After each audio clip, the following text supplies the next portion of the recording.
In The Mandalorian Chapter 5, The Gunslinger, we saw a lot of familiar things from the Star Wars universe. But at the very end of the episode, we may have seen the first character to ever wear Mandalorian-styled armor. Not chronologically, of course, but the first time in the order of which, the films were made.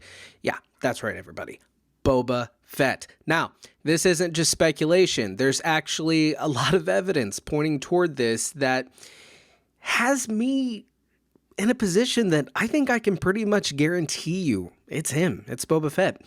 Let's get the obvious parts out of the way. They are indeed on Tatooine in Chapter 5, where Boba Fett was thought to have died. But as we've all hoped and speculated for years, he crawled out of that Sarlacc pit, and now, The Mandalorian does indeed take place only 5 years after the events of Return of the Jedi, which is the last time we saw Boba Fett, so it's totally conceivable that he would be on Tatooine.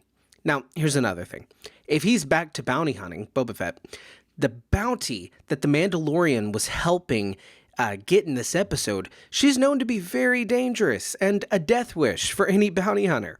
But what bounty hunter would have the nerve to go after her? Well, obviously the Mandalorian, but besides him, Boba Fett. Now, this is the part that really got me to say, yep, that's him. If you listen closely, you can hear beeping sounds when this figure is approaching in the very last scene of the show. Now, if you hop on over to the special edition of Star Wars Episode 4 New Hope, technically, it's canon, it's the canon version, the special edition version. So there's a scene where Han Solo is talking with Jabba the Hutt on Mos Eisley, Tatooine. And after that scene, we see Boba Fett walk into frame. Now, what do we hear when Boba walks into frame?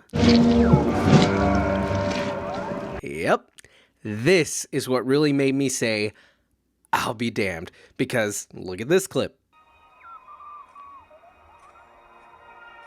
Did you hear that? Same beeping sound. Now, can you imagine how cool this would be?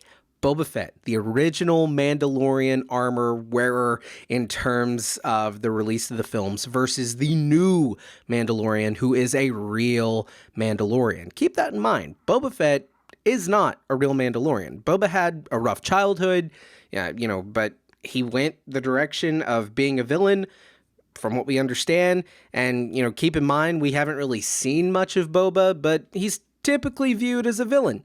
So these characters, they do have a lot in common. They both saw their parents killed during the Clone Wars, but they went different directions. Can you imagine how amazing of a rivalry this would be? Mando, a real Mandalorian who is dedicated to his people, versus Boba Fett, a fake Mandalorian, the son of Jango Fett, who was despised by the Mandalorians. And Boba Fett, if he's bounty hunting again, he's probably going for Baby Yoda, the child.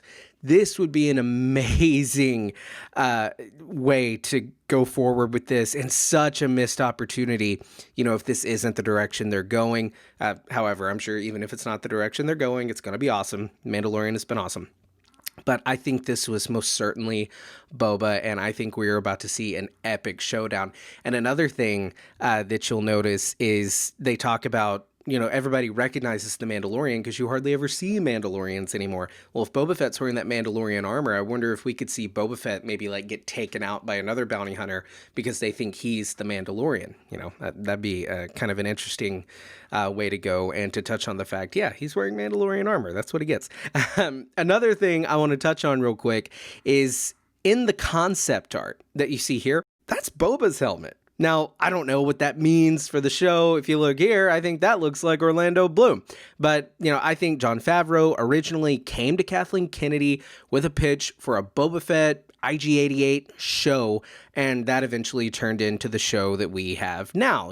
After Jon Favreau started working with Dave Filoni, I think they got more into the lore of the Mandalorians. So I think that everything we've discussed here shows how this could totally be Boba Fett, and how this show is the perfect fit for his return. Let me know. Do you think that was Boba Fett at the end? If not, who do you think it was? Let me know your thoughts on this down in the comments below. If you're new here, please do feel free to subscribe, join our Bell Squadron so you don't miss a thing. My name's Colton. I'll see you next time. Bye.